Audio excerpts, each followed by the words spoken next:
মুন্সিগঞ্জের গজারিয়া ইমামপুর ইউনিয়নের দৌলতপুর গ্রামে আদালতের রায় থাকার পরও জমিতে কাজ করতে বাধা দেওয়ার অভিযোগ উঠেছে প্রতিপক্ষের বিরুদ্ধে। এই ঘটনায় ভুক্তভোগী আব্দুর রহমান ৬ জনের নাম উল্লেখ করে গজারিয়া থানায় লিখিত অভিযোগ দায়ের করেছেন।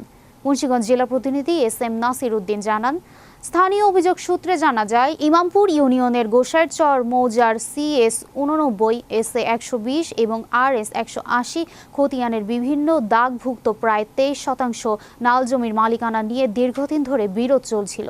বিরোধের এক পর্যায়ে বিষয়টি আদালতে গড়ায়। দীর্ঘ 4 থেকে 5 বছরের আইনি প্রক্রিয়া শেষে আদালত সম্প্রতি আব্দুর রহমানের পক্ষে রায় প্রদান করেন।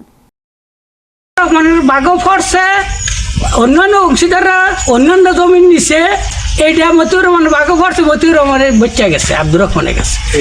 25-30 বছর ধরে এই জমিনটা আব্দুর রহমানের সইতে আছে, কিন্তু এই জমিনটার ভিতরে একটা কোনো ব্যাপার ছিল ওয়ারিশিগো লগে।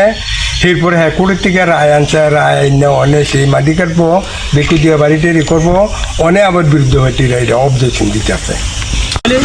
ওয়ারিশ হয়েছে 11.5%, আর মোবারক ওয়ারিশ হয়েছে 11.5%, 23% সম্পত্তির মধ্যে আমরা মিসকেস করছি। ওই মিসকেস করার পর আমরা রায় নিয়েছি, রায়ের পরে আমরা খারিজও করছি। আবার খারিজ করার পরে হ্যাঁ আবার আপিল করছে, আপিল করার পরে আপিলে হ্যাঁ রায় পাইছে, রায় পাওয়ার পর আবার আমরা উচ্চ আদালতে আমরা আপিল করছি।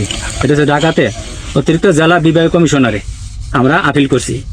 আপিল করার পরে এখন সম্পত্তি যদি হ্যাঁ আপিলে পাইয়া যায়, হ্যাঁ পাইলো, আমি পাইলে আমি পাবো।